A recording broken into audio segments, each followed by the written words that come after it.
You're listening to the UBC Medicine Learning Network.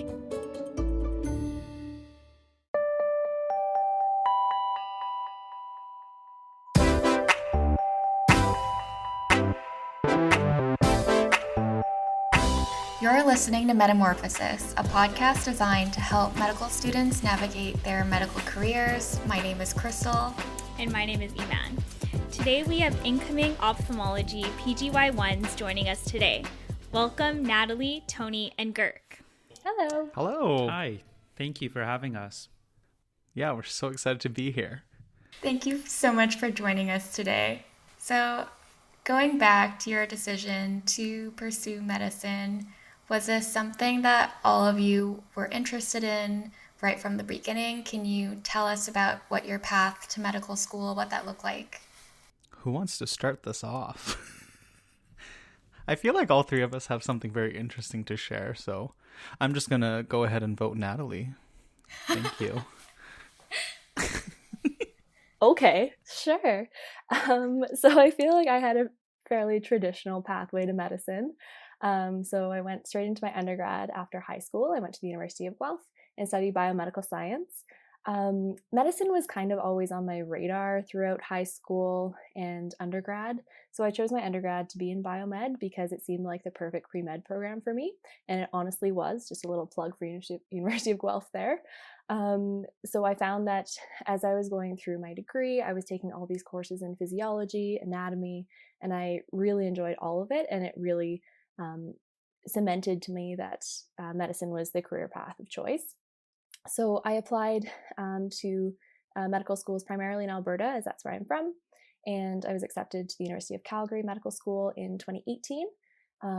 So from there, I just carried on. So I think that for me, medicine was kind of always in the back of my mind, and it really just carried through, and it all seemed to fall into place for me. I guess I'll go. This is Tony speaking. For me, I actually was a registered nurse before going into medicine. And, you know, if I were to go back in time, you know, as soon as I graduated high school, there was a point where, you know, I was thinking, you know what, I really wanted to do nursing. And at that point, I had no idea what really nursing was. But then, you know, family and friends were like, oh, you've always wanted to become a doctor. Why don't you just go, you know, to SFU and do your health sciences and, you know, go on your way to becoming a doctor. The naive Tony decided to listen to that and actually was at SFU for about a year, where I really realized that I really want to do something clinically oriented and I really want to do nursing. So fast forward to my nursing degree at the University of Fraser Valley out in Chilliwack, which was incredible. And then I worked for about 3 years on the cardiac floor, and that's when I started working. That's when I really realized that I really want to pursue medicine, because we would be spending one-to-one time with the physicians, pharmacists, and the interdisciplinary team. And I loved the role of the physician to be able to take a patient from point A to point B and have that ability, the competency, and the confidence to make those clinical decisions and problem solve complex problems. And I was like, oh, this is amazing. I really want to do this. Hence what brought me to medicine. But I also have to say I loved being a nurse, and I still love it. And if I could, I would want to do both if I could, but I don't think that's a thing. And I guess it's my turn now. For me, like, the decision to medicine was pretty complex and convoluted. I did my undergrad in chemistry, and I feel like everybody, whenever they're in sciences, they're like, oh, what are you going to do? Are you pursuing medicine or are you pursuing medicine? Right? Like, at least it's on everyone's radar. So I do remember thinking about it then, but I still wasn't actually sure. Like, I was quite involved in research. But to be like pretty honest, after I was done my degree, completely out of money, needed to do something, I was like, you know what? I'm going to go out there and find a job and put my big boy pants on. And I actually just ended up working. I started working at a mill in forestry, and then worked my way up to finance. And I absolutely loved that job. Like, I love the people I work with. And I actually thought that was going to be my career forever, actually. I was just going to keep moving up and doing my thing. But then I started volunteering. I used to volunteer quite a bit in the evenings and stuff for CNIB, in Vancouver. And that actually reignited my passion, where it was like, oh, it's so cool being able to like help people, work with them, especially going through chronic diseases.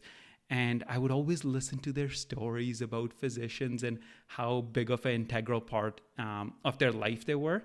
And that's actually what motivated me to pursue medicine. And when I really went for it and said, you know what, I'm going to apply.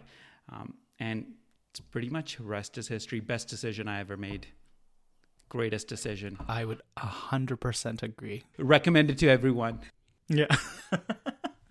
That's amazing. That's great that you guys all had very different journeys to get here, but you're all so happy now. I mean, now that you're officially done. And as we mentioned, you are going into ophthalmology this year. You all matched to the University of Alberta. Congratulations. Thank you. Thank you. And so going through medical school, how did you decide that ophthalmology was the right choice for you? So going into medical school, I 100% thought that I was not going to be an ophthalmologist. A little background about me. My mom is an optometrist in Southern Alberta. And I worked at her office as an optometric assistant for about 7 summers throughout my high school and undergrad. So I knew like eyes were a fairly common topic of conversation around the dinner table. And I was like, nah, not for me. And then as I was going through medical school, I found that like I really enjoyed pretty much everything we were doing. But going through clerkship, I was a little bit more undecided between if I wanted to do surgery or medicine. And that's kind of the one decision point that you always start with when you're going through medical school. Like, do I want to do surgery? Do I want to do internal medicine? Like, what do I want to do? And I could not decide for the life of me. So then that pushed me a little bit more towards thinking about specialties where you can do both. And ophthalmology just kind of fell into place because I already knew so much about eyes just working in the environment. And so that's when I decided to apply to both ophthalmology and internal medicine. But I think for me, the ultimate decision to go for ophthalmology first didn't happen until I was doing my rank order list in CARMS. So I was always super undecided, and I always was telling everyone that I was backing up with ophthalmology and applying to internal medicine first. No one believed me, of course, but I thought that I really just love the bread and butter presentations. Like dry eye is so cool, and macular degeneration. Like I could talk about those things to patients forever. Whereas some of the other topics of medicine, I was like, you know what, like this is cool. Like I'm sure I'd love to do this for the short term, but I'm not sure if I could see myself doing this like decades down the line. So I think that having that history with eyes in the past, as well as having the benefit of having surgery and medicine was really what kind of like pushed me towards ophthalmology the most, as well as just the long-term follow-up. So ophthalmology is really cool that you can like be following up patients for many, many years. So my mom, for example, though it's slightly different field in optometry, she's following the same patients for 30 plus years. And I think that's so cool. And ophthalmology is one of the few specialties where you're actually able to have that long-term follow-up.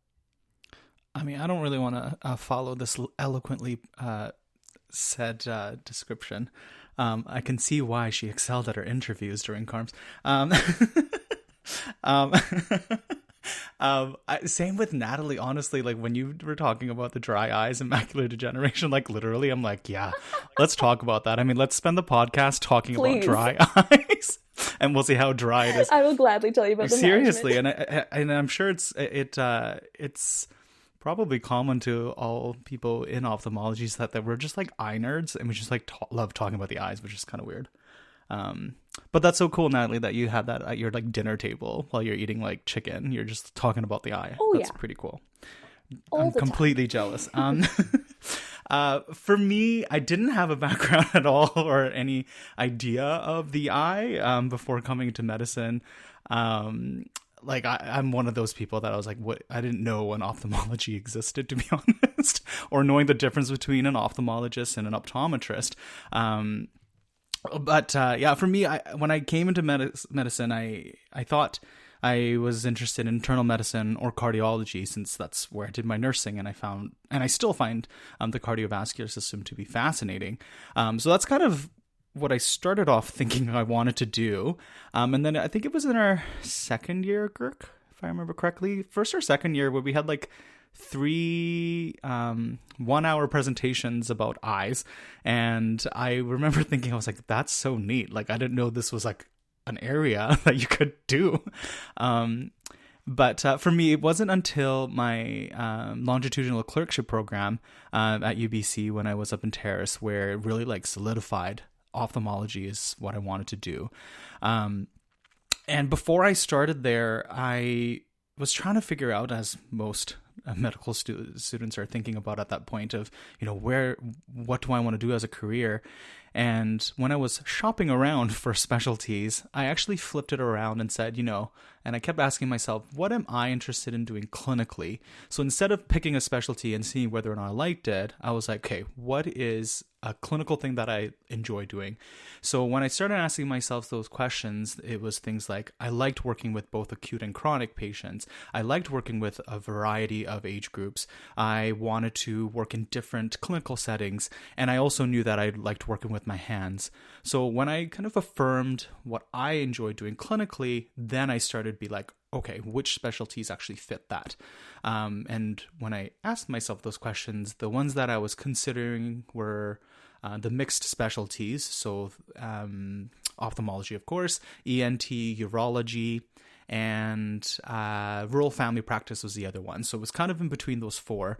And during my longitudinal clerkship program, where I did have the opportunity to kind of get a flavor of each specialty every single day on a rotating basis. So instead of having the block system, in the morning I'd be in emergency, and then in the afternoon I might be doing ophthalmology clinic, and then at nighttime I'm on call for OB. And that was our day-to-day for an entire year, where we'd just be rotating.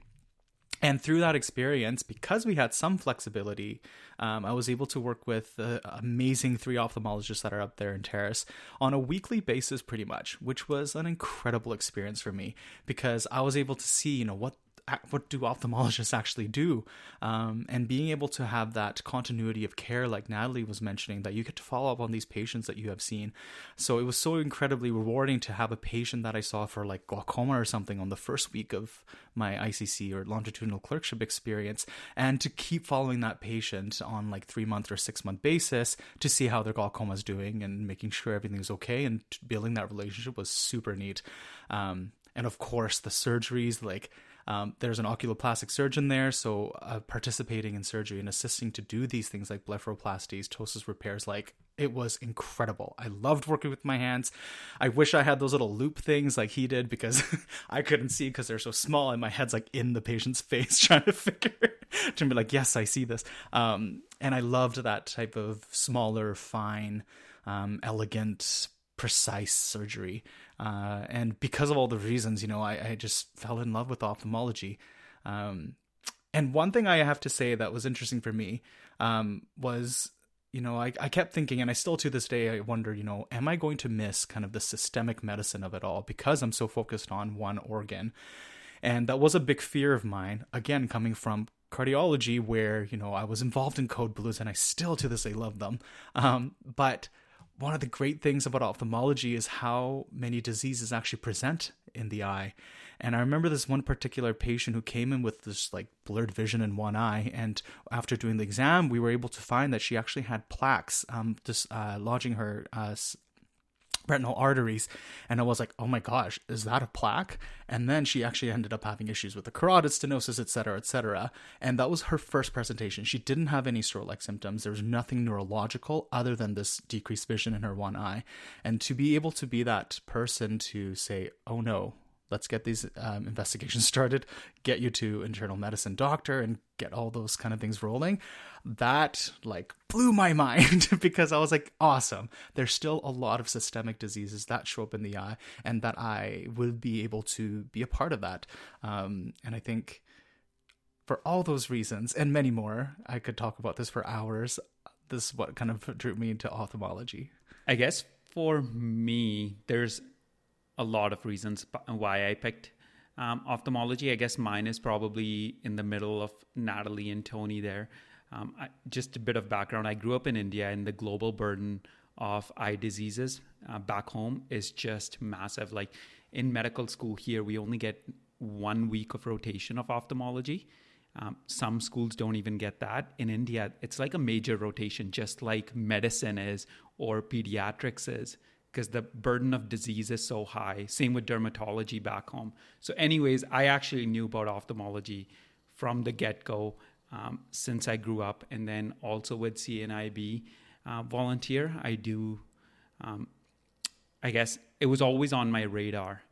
But the 5 things that are probably my favorite things that drew me to ophthalmology is the first 2 being, it's a combination of medicine and surgery, just like Natalie said. Even though it's a surgical subspecialty, it's actually fascinating because about probably 80% of the work ophthalmologists do is in their office. So it is actually medicine. It is coming up with those differential diagnoses and following up with patients. So it's like a beautiful combination of those 2. So those being the top ones. The next one being global health is massive in ophthalmology.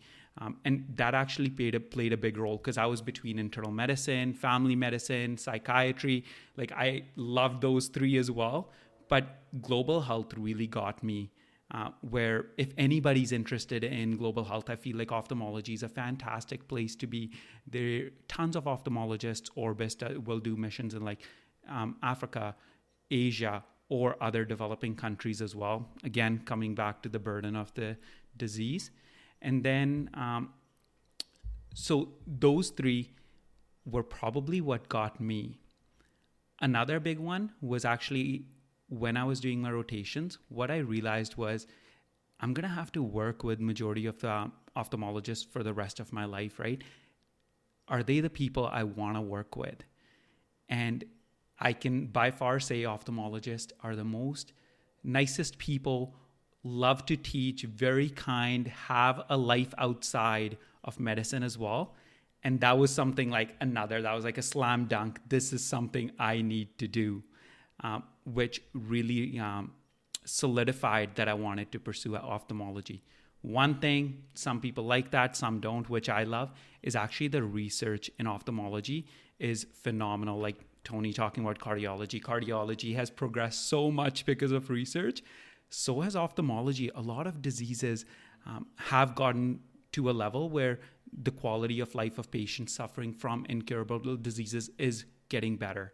But even then, there's tons of opportunities like retinitis pigmentosa, where new technologies are still coming in.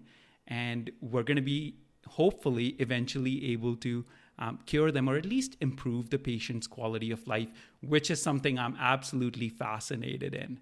So I guess those are my 5 reasons, being like it's a perfect blend of medicine and surgery with a bit of global health in there, some research in there, and you get to work with pretty awesome people out there. So that's probably what got me in. That's what I was thinking when I ranked ophthalmology at the top, to be honest. And if I may add and just elaborate on what Gurk said, his 5th point that was so eloquently also stated and so organized. I love that idea of quality of life. And I think for ophthalmology, our big focus is on quality of life. We're such visual creatures. And I think a lot of the times we do take our vision for granted, myself included, actually.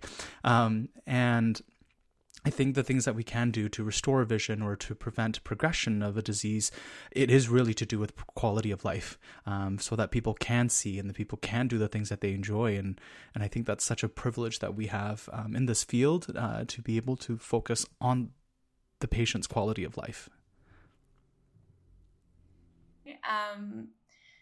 So it's no secret that Optho is like a pretty competitive field. I'm wondering, how early into med school did you have your heart set on Optho? And I guess, how did you prepare yourself to be a candidate to go through the CARMS process?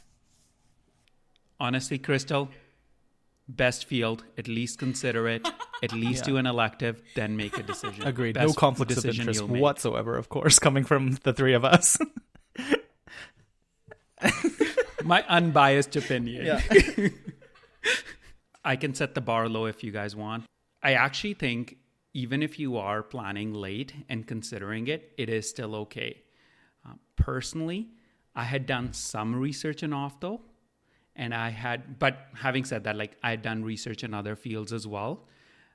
And even in third year, due to COVID, a lot of my rotations had gotten canceled. Like the Optho and rotation had gotten shortened because mine was at the very end. So I actually finalized my decision in fourth year. During my electives, I did about 4 weeks of electives, and that's when I really finalized my decision. So I would say from this one story, like it is possible to match, even though if you didn't have your heart set on it from the get-go. But like having said that, I totally was involved in research from before. So, and I can't speak to all other specialties, of course, but I think this question also does apply and translate somewhat because, you know, there's many stories of, including people from our year, that switch literally last minute from like something, like an example would be like from, I don't know, I don't want to give away this person's change, but let's say it was like from family medicine to like vascular surgery, and literally they changed last minute. So I think it is definitely a possible thing to do. For me, I did kind of start planning, I guess, in year 3 when I became interested in it. And I, at that time, I do recall being like, oh no, why am I interested in such a competitive specialty? And, you know, the things that you hear a lot of is, you know, you need to have research, you need to have all these, like, I don't know, 100 publications within the field of study. And I actually don't know if that's true. And similar to Gurk, like for me, I definitely don't have a strong research background. And I knew when I was creating my kind of CARMS application, that was the one CanMed role that I personally felt that I lacked because I didn't have much research. But having said that, I think, you know, the CanMed role is scholar. It isn't research. So there's a lot of ways you can actually demonstrate that you do have an interest in the scholarship of medicine. And to be honest, I think that is something that does get overlooked, that, you know, all the other different projects that you do, it is still showing that you are interested in scholarship. So for myself, I didn't have any publications, and to this day, I still do not have any publications. But I was very much interested in quality improvement projects. And again, having my background in cardiology, I did a lot of projects around that in rural and remote communities, and I really enjoy community health teaching. Again, coming from a nursing background, I really enjoyed that. So I did a lot of things throughout first, second, and third year, actually, doing community outreach, teaching youth around health topics of interest. So up in Terrace, you know, there was a huge incidence of sexually transmitted infection. So I decided, you know what, let's have discussions. Let's reach out to the community. Let's talk to the youth about, you know, what is it that we can do to hopefully decrease that incidence?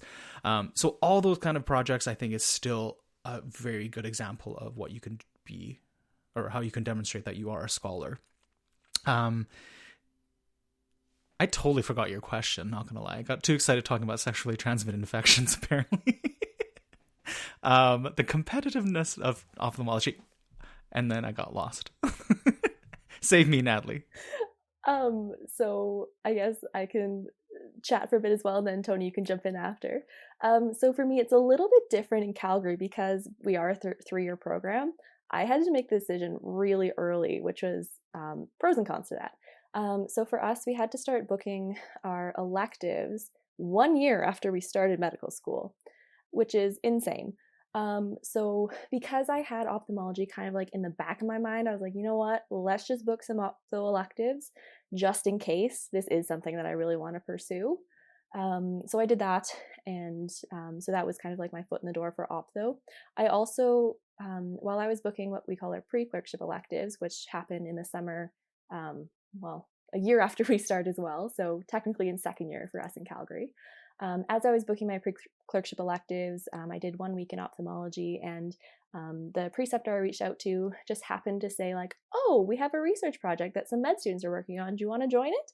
So it kind of just like fell into my lap. So I was really lucky that way, that otherwise I'm not sure how I would have ended up with anything really research related, which again, like Tony said, not necessary, but is something that you always want to keep in mind if you're applying to a competitive specialty. Like, that's not a secret in ophthalmology for sure. And again, like both Tony and Gurk said, doing other activities, like other scholarly activities as well. So in Calgary here, we have the Calgary Guide to Understanding Disease, which is a kind of like flow sheet that we have published online. And so I did a couple slides about retinal detachments and things like that. So there's other ways to show that you're interested. And then going forward, I managed to, because of COVID, a couple of my electives got canceled. But anyways, eventually I got to my 4 electives in Optho. And it was really, like I said, kind of down to the last minute for CARMs, where I was like, I don't know if I want to, like, do I want to rank Optho first? Like, I don't know. But eventually I did. And it all kind of worked out that way. So, like, yes, Optho is very competitive, and I had advisors throughout medical school say, like, don't apply, it's too competitive, and I didn't listen to them, and I guess it worked out. So, like, you need to, like, yes, it is completely doable to match ophthalmology, but it is competitive, and that's not a secret, and you need to figure out if you want to have a backup plan, what that backup plan is going to be. And for me, it was internal medicine or potentially another year. And I think that's such an important point, that if you do have the passion for something, and it doesn't have to be ophthalmology, even though it is the best specialty, of course, as long as you have the passion to and the drive to be interested in doing what you're doing, people are going to notice, especially during your elective, when you're like, oh, that's fascinating, like, let's talk more about that, and people are going to know. And I think, you know, having that passion is important, and that you are doing whatever specialty, whether that be ophtho or not, that you do it for the reasons that, you know, gives you that satisfaction in that profession. And of course, there's other consideration, things like lifestyle, you know, what, how do you see your life being in the next few years? Those things are important. And, but at the end of the day, I mean, hopefully as we are talking about ophthalmology, all three of us have hopefully somewhat demonstrated that we actually are fascinated by the eye, and that we want to learn more about it, and we want to continue learning and hopefully add to the advancement of the field. So thank you so much for your such well thought out responses. I feel like we got a lot of different advice from all three of you. Do you have any advice for students, I guess, who are starting out in their medical careers and wanting to learn more about the field of ophtho, like how they, I guess, can reach out to mentors or learn more about the field?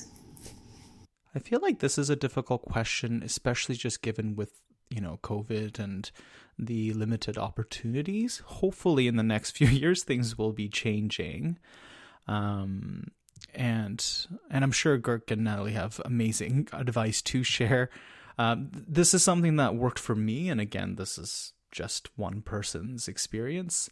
But I think one of the best things is, if you are truly interested in ophthalmology, wherever you go, I think it's important to communicate that, and really advocate for yourself to learn about ophthalmology. And by that, what I mean is, you know, if you are an emergency rotation and you are interested in ophthalmology, I think it's important that you have that transparent communication with your preceptor and say, hey, I am interested in ophthalmology. I still find emergency interesting, but if there are cases that come up that's related to the eye, may I please see that patient? And I think the more and more you kind of get exposed to ophthalmology in various realms, and not just in ophthalmology rotations, I think that just adds to your knowledge and experience of what ophthalmology really is like. And in addition to that, I think, you know, ophthalmology being a very specialized kind of type of medicine and surgery, where, you know, there isn't a huge emphasis on the assessments and the lingo and the jargon that accompanies the field. I remember always being like, I don't know how to do a visual acuity assessment that well. I don't really know how to check extraocular movements that well. And I think my big focus during third year was to improve my assessment related to ophthalmology. And I think if you are able to do that in your rotations, like neurology, emergency, CT, or whatever, when you do your ophthalmology electives, then you're more equipped to being able to see and partake in the discussion and the cases that are ophthalmology specific. So I think the biggest advice I would say from my personal point of view is that if you can, just try your best to learn the ophthalmologically related, is that a word? Ophthalmologically? It sounds long and fancy. Cool.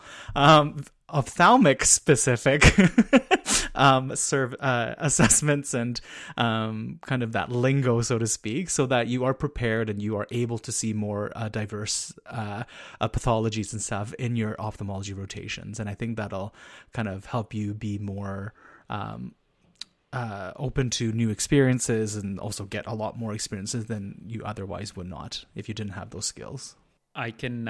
I guess I can give a little bit of a different perspective. I totally agree with Tony there as well. I guess for me, I feel a butt coming. Well, no. I totally agree with you. I guess I just didn't think about that. I never thought about that in clerkship in fourth year. So in my personal opinion, something I would recommend is actually, if you are interested in ophthalmology, talk to someone within the field as well, and navigate that process. A lot of attendings are very busy. They have their own things to do as well. But I'm sure you could also talk to a resident, and usually they're really willing to help out, give you advice on what things you should be doing, or at least share their 2 cents. So I would say reach out to the residents. Be creative in networking. I know because of COVID, it is more difficult, but be creative. You might know someone who knows someone who knows someone who knows a resident who's in ophthalmology. Pretty much that's what I did. Reach out to like your fourth line, like, on LinkedIn, you see like the fourth or third connections. Reach out to those if you have to. So that would be my one piece of advice. And if somebody still can't find anyone, they're more than welcome to email me even. And I would love to chat to them, which I'm sure Tony and Natalie would be as well. That's one. And the second thing would be, personally, I think I'm not the greatest at assessments and stuff like that. But I would say as long as you're a good clinical clerk and a medical student in internal medicine or pediatrics, they're all the same thing. At the end of the day, I took my 4 years to be like, I'm here for medicine, right? I'm here in medical school to learn medicine over the 4 years. As long as you work hard, you show you're interested, word does travel and people do talk regardless of the rotation you're at. So I would say no matter which rotation it is, try really hard because a lot of things do come around. Even in ophthalmology, Tony had mentioned previously one of the experiences where he saw a really cool case. I'll say the same thing. Like a lot of the times in a comprehensive practice, if you're dealing with glaucoma, cataract, it can be a little bit more challenging to impress, right? Because it's very bread and butter. But at the same time, there will be a zebra every once in a while and you will be able to flex. You just have to wait it out for the zebra. And that zebra might come from internal medicine or pediatrics or something else. And that's your chance to shine because you really worked hard. You know how to assess those patients. You know who to refer to when needed for those presentations, right? So that would be my 2 cents. One, be creative in networking and reach out to residents who might be able to guide you through the process. And the second one being, just be a good medical student. Like, we're here to learn. Show that you're willing to learn and you're hardworking. No matter what rotation, even your most hated rotation, you should be the hardest worker on the floor. That's my advice to anyone looking at it. I 100% agree with everything you've said. Me as well. I'll just add on, if you're someone like me who's a little too shy to reach out to residents or attendings directly, I don't know about UBC, but like University of Calgary, we have an ophthalmology interest group that is organized by the upper years. So if that's something that like you're not sure like even what ophthalmology is, you're not at that point of like wanting to reach out to a resident because you don't even know what an eyeball is, go chat to the people in your interest group and be like, hey, I don't know what ophthalmology is. Like, can you kind of like give an explanation, or is there anyone you know that I can shadow, something like that? They also, for us, hosted like a slit lamp training night. So a few of my classmates went to that. So it's just something that if you like, even if you don't want to do ophthalmology, but maybe emerge, maybe family medicine, something else, you're going to have to know what an eye is at some point. And just knowing some of the basics can really go a long ways. So just reaching out even to your fellow classmates, even if you have someone in your class who's interested in ophthalmology, just like chat to them, see what it's about. And so you're not having to take those like big steps into reaching out to like official people. Yeah, thanks all of you guys for those kind of tips and different things to look out for clerkship. I think that'll be really nice to be able to put those into practice. And most of you mentioned kind of having a different field of interest as well, even in the CARMS process. And we've learned a little bit about parallel planning. I don't really understand what it is. But I was wondering if you guys wanted to speak a little bit about how you were kind of making those decisions right up into the rank order list, and how you were thinking of different fields, or kind of making those decisions. Especially, I think a lot of people are interested because Optho is so competitive, as you mentioned, Natalie. So just knowing, would you kind of have a different specialty in mind, or risk being unmatched for the year? I think that really comes down to who you are. So for me, I was like, I would be completely happy if I'd matched to internal medicine. Like, that was never an issue. So I think for me, it was more of like, well, I really like internal medicine. I really like ophthalmology. We're just going to let CARMS decide for me what I end up in. But I know some people who, like, ophthalmology is their like one true passion, and that is literally all they would like to do for the rest of their lives. And that's totally fine too. So I know people who only apply to ophthalmology, but I think that if you're going that route, you need to just like keep in mind that ophthalmology is competitive, and just kind of in the back of your mind, think about what is their possibility if I don't match, and then what would kind of that look like from there. But like I said, it really depends on the person. And for me, I was going to be happy with either. So I applied to both. I guess I would 100% agree with Natalie as well. I applied to 4. Even that was tough. Like, if the chance was given to me, I probably would have applied to at least 10. But Gurk, you're crazy. like, getting references goodness. for 10 is really difficult. It's really, really difficult. I could not make up my mind what I wanted to do. And I had like come down to these 4 where I was like, these are the top 4 I can do. And I'd be happy. I don't care which one it is. And even while ranking, it was like a complete mishmash because I was ranking per program, which I was like, oh, this program is interesting. And even though like some programs in Halifax, but it was more interested than the program closer to me, I'd still rank it higher. Anyways, I had like a lot going. But having said that, like, especially having interviews online is absolutely revolutionary, right? Because the barrier to interview was the 10-foot walk from my bedroom to my office. Like, that was literally the barrier to interview. And you could space them out within 30 minutes if you wanted. You could do 15 minutes if you wanted, right? Like, you could do multiple interviews suddenly within the day. So I also had that luxury where I was like, oh, I can do like 3-4 interviews a day, not a problem. But having said that, I'm not sure if that'll be possible when things go back to if the interviews aren't online.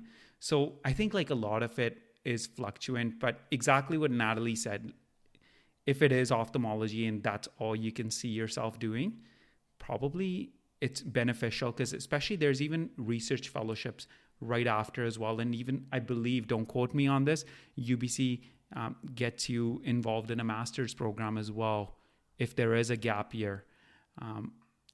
We'll have to double check that. I've heard that at least. And there's research fellowships in Ottawa, Toronto, McMaster, and possibly more directly related to vision research. But at the same time, if you're interested in something else too, things somehow just work out. So that would be my 2 cents in it. Mm-hmm. And parallel planning does, you can do it. People thought, like, anytime people would be like, oh, what are you applying to? What are you interested in? And I would say ophthalmology and rural family medicine. And they look at me like I'm crazy. And I'm like, it is possible. And again, going back to what I said, I went from choosing a specialty from the place of what do I like clinically, and some of those reasons that I mentioned, like acute and chronic diseases, seeing patients like a diverse group of ages, diverse patient population, working in clinic, OR, hospital, etc., those are common in both. So I think it is possible to parallel plan, even if they're like completely different. Because like Gurk was saying earlier too, it isn't necessary, like there's a lot of what's the word, cross-pollination between different specialties. There's things that you can take from one specialty and apply it to another. And I think learning that foundation of medicine or surgery, it's transferable everywhere. So I think that's one of the reasons why it's possible to parallel plan. And I am a big supportive of this 8-week national elective cap that was introduced in our year, because you can only do 8 weeks in a certain given area, which means that you are in a sense forced to explore other options. And perhaps force is the wrong word, but you have the opportunity now to explore different options and say, oh, I'm also interested in this, and have that ability to experience other things. And I think those in combination helps you not only become a great kind of a well-rounded physician at the end of your 4th year, but it also allows you to play around and to explore different plans if you do have one.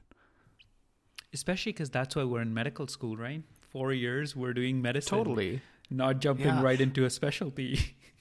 Exactly. And just to by the way, Natalie, I cannot believe you had to make decisions around your electives that early. Don't even ask. It's terrible. Cannot imagine. But I'm 100% in support of the 8-week cap as well, because at Calgary we have like limited elective time, so it kind of evens out the playing field for those 3-year schools. Totally. And again, like Gurk said, like I learned so many things that outside of ophthalmology, where I was able to apply to ophthalmology at the end of it all. Like it was great, and I'm so glad I did those other electives.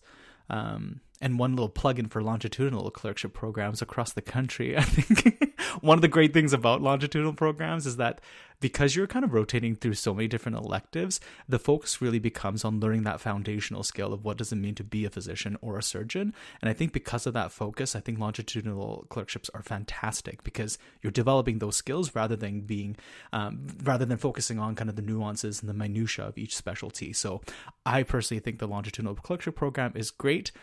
And I know a lot of time people have misconceptions that, only people who are interested in rural family practice should do them. And I completely disagree. Again, I'm interested in ophthalmology, and the longitudinal clerkship program was like one of the best stepping stones in a sense that encouraged and supported me in kind of directing myself to ophthalmology. I love all of that great advice that you guys just shared about longitudinal clerkship, but also supporting parallel planning. I think that's really awesome. And I like the talk about focusing on learning more foundational skills in medicine rather than focusing on a specific specialty. Out of my personal curiosity, I'm wondering how the virtual CARMS tour, what that was like, because I heard that out of province electives were canceled, and I'm just curious, how did your last year of med school go? Because I think it was online for us, but it was partially online for you guys. So I'm wondering how that went. Oh, this is a big topic. Who wants to tackle this? I can actually start this one because I'm super passionate about my 4th year. Amazing. I never had the in-person, but I thought, like, for me, it was nothing but positive. I got to rent the same place for all of my 4th year, did not have to travel, saved a bunch of money. And I actually thought I had time to study after school, right? Like, you're not exhausted when the traveling does take a toll. But having said that, I'm sure that's fine too. So I didn't think it negatively impacted me personally. Like, I still interviewed across, like, at most of the schools. So like, I didn't think it really negatively impacted me. And even the interviews, we actually got a pretty good sense. Every school was really passionate. They had done social nights before the interviews to get us used to what their program was about, and even during interviews as well. It was difficult. It's definitely nicer when you get to meet them one-on-one, which I do believe like would have been much better. But I thought overall the programs actually really stepped up and did a pretty good job. I was quite happy with the last year. Definitely some flaws, but overall I thought it was a really positive experience for me. I'm not sure. What do you guys think?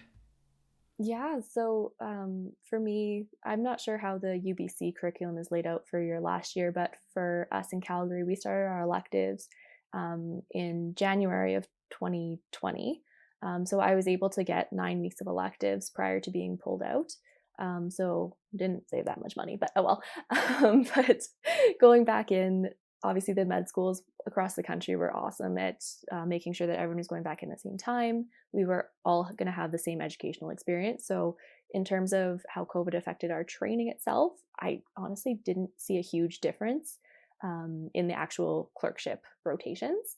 In terms of CARMs, I think exactly like Gurk said, it was great having those socials before each of the interviews, being able to do multiple interviews per day if you wanted to, if you had that luxury, which I did not. And so I think that overall, the whole CARMs experience, like every one of the schools, like we said, did everything to try to make it as welcoming as possible given the circumstances. A lot of schools also created like social media pages so we could kind of try to get to know some of the residents and get to know the program a bit better, even if we couldn't go physically see it. So I think that, of course, being able to do an elective at a site is preferable because you get to know the people that you're working with on a daily basis, and it can kind of guide your decision making that way. But given the circumstances, all the schools did an awesome job at making a virtual CARMS tour really successful. I 100% agree too. The biggest drawback for me personally was not being able to visit the sites, and despite the like Natalie and Gurk said, the schools did an excellent job of promoting their program, I think, overall. But despite that, not actually being there in person to check out the facilities and kind of, feel out the vibe of these potentially your colleagues for the next 5 years, like that one was the big thing, I think, that was the drawback of doing everything virtually. Having said that, though, honestly, like I remember, like Gurk and I knew each other, of course, before we entered the CARMS tour, but like Natalie and I, we met at the U of A social, and that's when we connected, and I was like, oh, she's fantastic, she sings, like she travels, she seems interesting. And again, those socials, as difficult as it is doing it through the camera and all that, like I still felt like I was able to connect with people in an authentic way. But that is a challenge for some people. Like I feel comfortable being on camera, but that's also because I'm just loud and have a theater background, so I'm just like in everyone's face. But I think for some people, my partner who went through the CARMS tour, of course, had some challenges of being themselves in front of the camera, because it's not a common thing where you're just like looking directly into the camera and actually talking. It's actually kind of awkward even for me. But you do get used to it. But I think that's probably one of the challenges that many other people had, where they felt like, oh, am I gonna be really me during the interview? Because there's this kind of fourth wall that's in place. But I think through practicing and doing practice interviews with your friends who's able to provide you actual like genuine constructive feedback, I think many people did well and overcame that awkwardness. Especially remember when in the socials there were like circles of 10-15 people all together. You can't tell who each one is, so whenever you talk, I would never talk personally, because I was like, whenever I talk, 15 people can hear me. Like it's just intimidating, right? Especially when you're in person. Could you imagine a 15-person circle? It would be the entire room. Whereas on these online events, you could have a 15-person circle. So I would totally understand why some people would find it challenging. I found that challenging as well. But you get used to it. Yeah. Just like Tony said. Yeah, it seems like the common thread of this year is getting used to virtual socializing, no matter what you were doing, I guess. But since you did mention, Tony, that you had a partner who also did the match, I was curious if you did the couples match and how that went. Ooh, the big question. Yes, we did couples match, and fortunately, and I'm so grateful that we both matched to U of A. I matched to ophthalmology, of course, and my partner matched to pediatrics. No, the couples match, I think it just adds that extra element of difficulty and juggling, because not only are you now considering your own personal choices, and trust me, I had lots of existential crises throughout the CARMS tour, but also to now consider your partners as well. And I think the biggest thing, the challenge, not necessarily a challenge, but a thing you need to kind of overcome is the communication around the whole process. And I think that's probably the key thing that really helped my partner and I, because you're going to have difficult discussions where you could be like, you know what, I really want to prioritize my learning over us being in the same city. And having those open discussions that are not necessarily easy to have, I think it's a lot to put on a relationship, but being open and being transparent and really truly knowing what you want as an individual before you kind of bring that into the couple decision, I think is very important. And just for those people who are interested in couples matching, it does kind of place another level of commitment in a sense to your relationship, because you are committing in a sense to being like, I want to be in the same location with you for the next, 2 to 5 years. But I mean, that wasn't a real discussion to have between my partner and I, because we knew that was going to happen. But I think, again, there are questions that come up during the couples match process that require you to really dig deep into your own personal and the couple's goals as what you are wanting.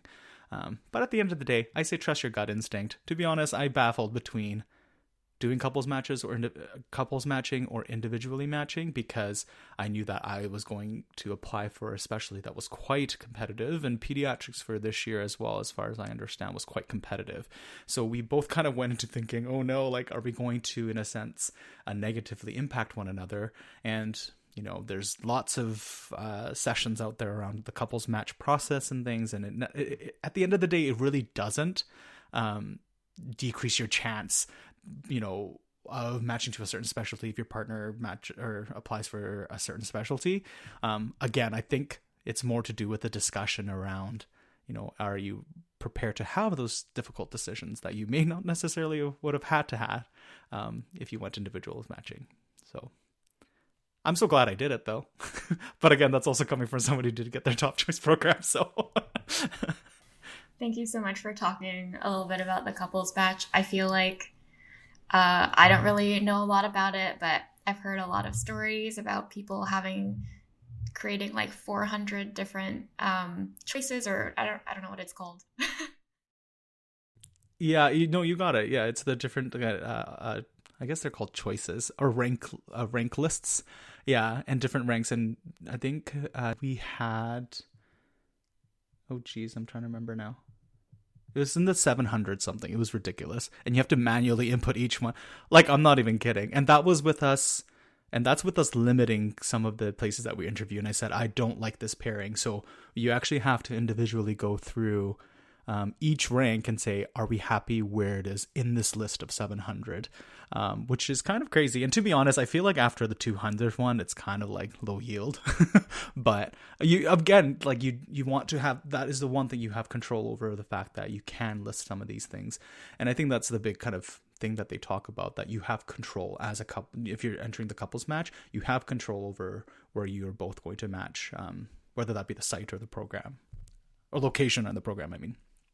So, yeah, not uncommon to have that many options, but yeah, that was not fun, not gonna lie. So if I can take us back to when you guys first started out med school as, I guess, pre-clerks, do you have any advice, if you could go back and tell yourself something for how to be, I guess, a good pre-clerk, or anything that you'd want to say to your previous self? I'm going to reiterate what Gurk has said, and I'm going to organize it like he did because it sounded great, into 3 points. One, I think what Gurk said around being a nice person to work with, and that involves not only your preceptor or your immediate team members, but also the nurses, housekeeping staff, social worker, whoever is in your bubble. I think it's important that you are, a genuinely kind person, because throughout clerkship, throughout residency, I'm sure, everyone's really wanting to work with someone that they want to enjoy working with. And I'm so grateful again to be in this team of Gurk and Natalie. And I know we haven't met in person necessarily. Oh, Gurk I have, but we haven't all gotten together in person. But I think that's one of the biggest things that I'm so grateful for, that I have such an excellent team that I know that I'm going to enjoy working with. So number one, be nice. Number two, I say just, again, Gurk already said this, but I think just wherever you go, just do your best to learn as much as you can there, and treat everyone and every experience as a teaching moment. And by doing that, you're going to gain so many more experiences and be open to all these new skills and things that are that hidden curriculum that you may not necessarily have learned if you were just like, oh, I'm just going to get over this elective. I think it's really important to do that. And I think in the whole CARMS process as well, I think your performance in other rotations, I personally think it actually counts for a lot more than we think it does. So even if you're interested in ophthalmology and you have an obstetric rotation, still do your best in it. Still be open to all the learning and teachings that everyone else has to offer for you. And number three, this is a very practical thing. I would say just pick one resource to study off of and just like stick with it. I feel like I kind of, not that I studied like crazy amounts. I probably should have studied more. Oh, I guess that's a 4th point study. But point 3.1. I would say, I wish I picked up Toronto notes or something and just studied off of that and really focused on the approaches to things. I feel like, again, I fell into the habit of trying to learn the minute details of a specialty, but I'm like, you know what, I just need, like, let me focus on the approach to abnormal uterine bleeding. I don't know why I'm doing so much obstetric discussions. I would say just focus on the big pictures. Like, if I have a patient that comes in with X problem, like, what am I going to do? What are some of those specific questions I need to ask? And what are some of the initial investigations I need to get going? Because great, if you can figure that out, you have all the other team members to come help you afterwards. So I would say focus on taking one resource of whatever works best for you, whether that be Harrison's or Toronto Notes or Calgary Black Book. I'm just going to throw that in there for Natalie. And really focus on that big picture thing to, again, get that foundation of medicine, your approaches to different pathologies, or symptoms, I should say. Or the questions Tony used to create for us. He did it like all through 1st and 2nd year for every exam. I used them for every exam. Like, are they even relevant anymore? I feel like medicine's changing all the time. Then I'm like, I don't know. Those are my 3.5+ point. Totally. I completely agree with that. And I know that, like, being in pre-clerkship, you're like, sure, be a nice person. Yeah, okay, whatever. Like, obviously. But it goes so far. Like, honestly, the best feedback I've gotten on rotations has been when I'm like, oh, let me just go get the patient a water. Like, don't bother. You guys are busy. Like, I can do that. And everyone is just so grateful. So it doesn't have to be anything crazy. Just be a nice person, and it will really take you a long ways with the entire team that you're working with. And kind of going off the second point as well, just trying your hardest at every rotation that you're in. So for us, going into ophthalmology, my last rotation was obstetrics and gynecology. So I'm never going to have to do that ever again. So if I'm on a plane and someone's having a baby, I want to at least know somewhat how to deliver it safely.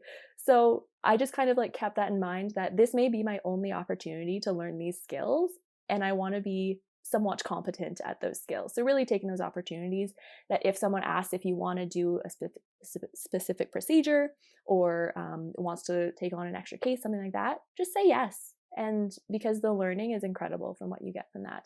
And just last point here is just show up on time as well. People really appreciate when you show up on time to rotations. Yeah, I'll probably not second, I guess third, everything Natalie and Tony have said. Exactly that. Only thing there are two things I would add to it. Clerkship can be pretty busy, and this is something actually COVID taught me. Like, do remember that there's a world outside of clerkship, especially some of the students like myself. I'm in, like, start reaching mid-20s, late 20s, and life gets to you. Family starts getting to you as well. So do spend the time with them, because life's never going to get slower and you might not have this time again. So make sure to make that time for yourself, whether it is gym, hanging out with friends, hanging out with family, because after CARMS, I'm not going to see my friends that are in the city I'm at anymore, right? I'm moving to Edmonton. So that would be probably the one thing I would say, like really do prioritize a bit of life as well. Take some time and recuperate. I did that during my 2 months off in COVID, and so thankful I did that. And the second thing I would say is actually something Iman was and I were talking about earlier, something I don't do very well. And I wish I could tell myself, like, really do believe in yourself. I remember so many times it was like, oh, am I even going to match, right? What's going to happen? Like this and that. And then you have a nervous breakdown, this and that. But the reality is, we all applied to medical school and we got in. We all are writing every single exam and we're doing okay. We're showing up to clinics. We're still doing okay, right? Like, it's something you have to remember, like really believe in yourself. And especially like, if you are going to go for a competitive specialty, I said this, I remember having this conversation. It was like 11 p.m. at night. And one of the third-year clinical clerks from Victoria was leaving the building as I was going to bed because I was on my CTU rotation about to go sleep until we get a call. And he was like, yeah, I'm kind of thinking about ophthalmology, but like it's pretty competitive, this and that. And I told him, you know, it totally is. But at the same time, like make sure to at least apply, because in 10 years, 20 years, 30 years, do you want to wonder what would have happened if you had just thrown in, like, it's literally you write a personal statement, everything else is very similar, and you just push submit. It's like $30 for the application, right? I don't know what the exact amount is, but like, do you really want to wonder in 30 years or what would have happened, or more so April 21st? That's like the day post CARMS. What would have happened if you had actually submitted that application or not? Like, you don't want to have those regrets. So those are probably the two things I would say, like really focus on the now, also focus on things outside of medicine, be well-rounded. And the second thing being like really believe in yourself and capture the moment. And if you want to do something, no matter how competitive it is, you deserve to be on that floor that day. You're there for a reason. Make sure to apply. So those are the two things I would say, including everything they said. I feel like I need to applaud. I just wish I told myself that, right? Like how many times I remember being like, second guessing myself probably every second of every day, right? Yep. So, yeah. In the interviews too. And that brings us to the end of our episode today. Thank you so much to our ophthalmology guests, Natalie, Tony, and Gurk. What a wonderful chat with such a wonderful group of people. Seriously wishing them all the best as they embark on their journey through residency. For more episodes of Metamorphosis, look for us on Spotify, Apple Podcasts, or wherever you get your podcasts. Thanks for listening, and catch you next time.